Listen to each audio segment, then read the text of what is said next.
They laughed the moment he walked onto the lot. Old boots, faded jacket, hands still stained from engine grease. He looked like someone who couldn't even afford a down payment, let alone the gleaming SUV he stood beside. But what they didn't know was that every scar on his hands, every wrinkle on his face, every late night and early morning was for one reason. One person, his daughter. And when he finally spoke, quiet, firm, unshakable, they stopped laughing. Because he didn't need financing. He didn't need approval. He just needed the vehicle, and he was ready to pay cash. But the real story didn't start on the car lot. It began years earlier, with a promise he made to a little girl who believed in him more than anyone else ever had. And this Christmas, he was about to keep it. The winter wind carved sharp lines of cold across the town as John Miller tightened the strap of his tool belt and stepped out of the small workshop he called his second home. Most days he worked until his hands cramped, because time wasn't something he could afford to waste. Not anymore. Not since Lee came into his life. She was only 6 when her mother left. No note, no trace, no explanation except the echo of a slamming door. He remembered how small she looked wrapped in her pink blanket, standing in the doorway, her voice quivering as she asked, "Daddy, is she coming back?" That night he promised Lee something he wasn't sure he could deliver. "I will give you everything I can. You won't grow up feeling like you weren't wanted. Not ever." From then on, every shift he took, every repair he accepted, every spare dollar he slid into the rusted coffee can under his bed. It was for her. Lee grew up fast. Too fast. She never complained when they couldn't afford brand-name shoes or when she had to help stack the firewood at night instead of hanging out with friends. Instead, she smiled through everything, always telling him, "Dad, one day I'm going to help you the way you helped me." When she turned 16, she never begged for a car like her friends. She walked to school, walked to her part-time job, walked home after dark, insisting she was fine.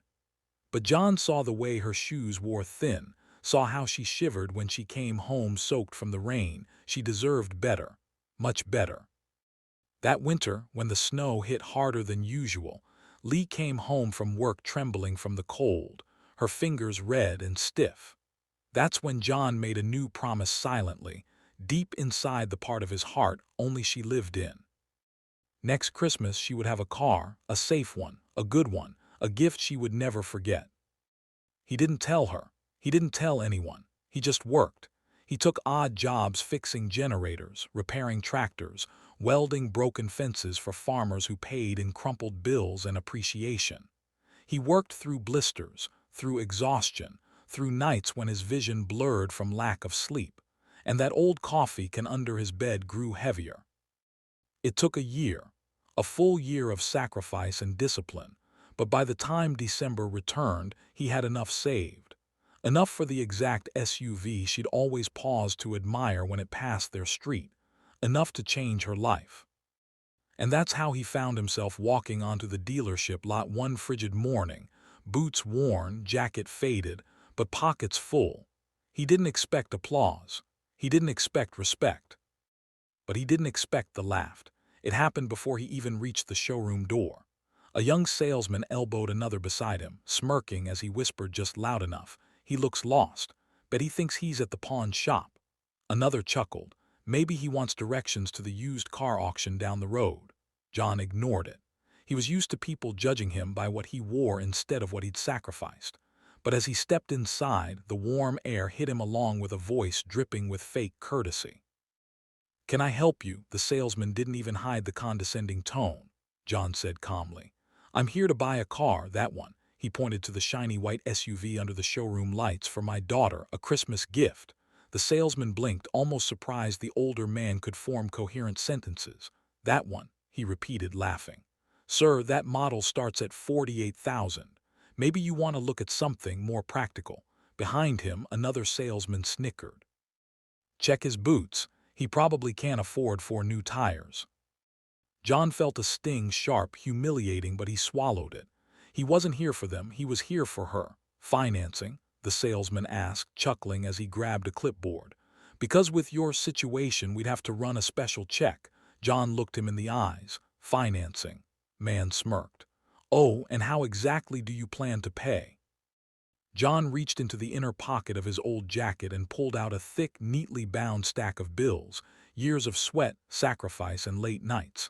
He set it on the counter with a soft, final thud. "I'll pay cash." The room went silent. All the smirks dissolved, the salesman froze, mouth slightly open. John's voice remained steady. "That SUV, today. I want the keys wrapped with a bow." When they finally gathered themselves enough to process the sale, their behavior changed completely. Polite smiles, respectful tones, offers of coffee and water. But John didn't need their approval. He wasn't buying for them. 2 hours later, he drove the SUV home, parking it quietly behind the house. He attached a red ribbon he'd bought months ago, already imagining her face. That night when Lee came home from work, tired and shivering, he guided her outside. Her eyes widened. Her breath caught. Her hands flew to her mouth as tears spilled down her cheeks. "Dad, this is for me." John swallowed hard, trying not to let his own tears show. "Merry Christmas, baby girl." She threw her arms around him, sobbing into his jacket. "I don't deserve this," she whispered. "Yes, you do," he said, voice breaking. And more. The laughter at the dealership meant nothing now. This moment, her joy, her disbelief, her love, was worth every insult, every hour worked, every sacrifice. As she ran her hands over the steering wheel, still crying, she looked at him with the same hopeful eyes she had as a child. "Dad, one day I'm going to give back everything you gave me." He smiled softly. "You already have." Just like that, the promise he made years ago, the promise to give her a life filled with love, security, and dignity, was fulfilled.